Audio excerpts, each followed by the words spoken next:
I keep seeing this this meme. It's got an image and it's got 8 headshots. And you got Oprah up there, you got Bill Gates up there, you got Lady Gaga up there, you got Will Smith up there, and all these, notable people that are easily recognizable and, very famous and very wealthy. And then I see someone in there that I don't recognize, and it says Ellison. Well, who the hell is that? So I start looking up people. His name is Larry Ellison. Never heard of him. So what's this guy so special that he's a part of this? Well, Larry Ellison owns, and I'm going to mispronounce, I'm sure, a lot of these locations as we go through this. We're not so just professionals, bear so with it's me okay. here. Owns 98% of Lanai, which is a small island in Maui County, right next to Lahaina, where the majority of the fires were started. He is the co-founder of Oracle Corporation, which was founded in the late 70s. What is that? Because I've never heard of that either. Oracle's the 3rd largest software company in the world by revenue and market capitalization. On August 23rd, 2022, 1 year ago, they were being hit with a class action lawsuit alleging that they engaged in deliberate and purposeful surveillance of the general population, specifically focusing on Oracle operating a machine that tracks real-time and records indefinitely the personal information of hundreds of millions of people. I found an article from Tech News by a writer named Matt Novak. This was published September 19th, 2014.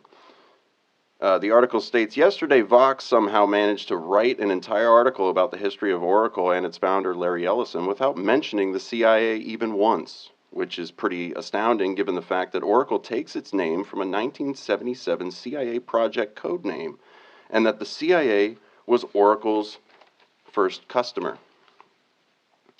Now, you brought up 9/11 kind of based on like the overall impact, and it's interesting that you bring that up because this guy used 9/11 as a way to sort of perpetuate his agenda. This was published, this was a quote from Ellison in the New York Times, January of 2002. So 5 months after 9/11.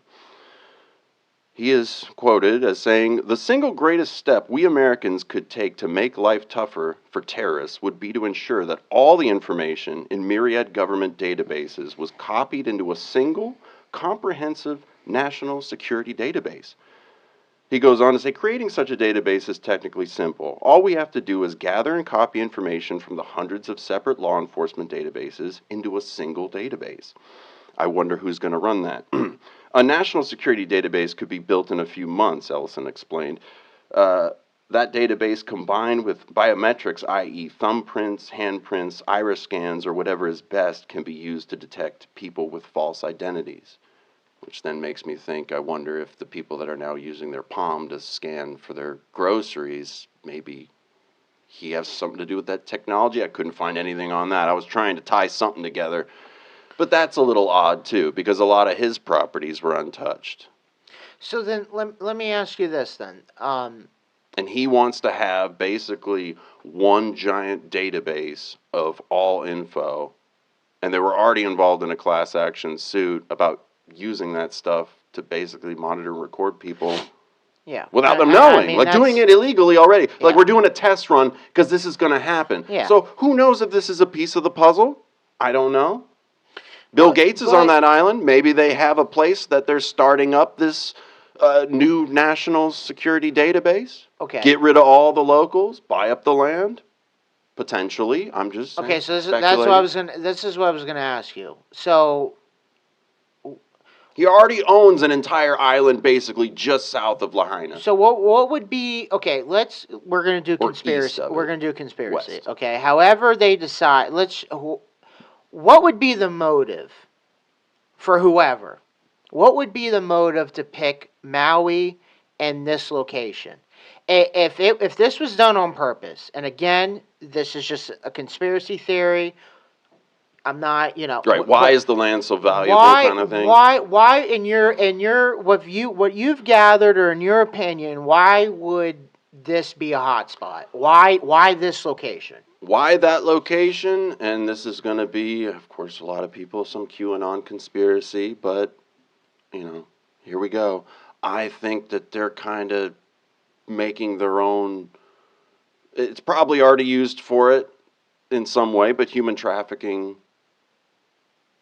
hub, if you want to call it that. I mean, I didn't see Sound of Freedom yet. I'm sure I will eventually. But all the conspiracy surrounding that, them saying, there's more than one Epstein Island, which, of course, in the back of our minds, we all kind of figured we knew, like, oh, I'm sure that's the only one out there. He's the only rich guy that has a private place. Like, now you have a group of these people, and who knows? Maybe I should look up if these people have ever been on his flight manifest. Release the client list.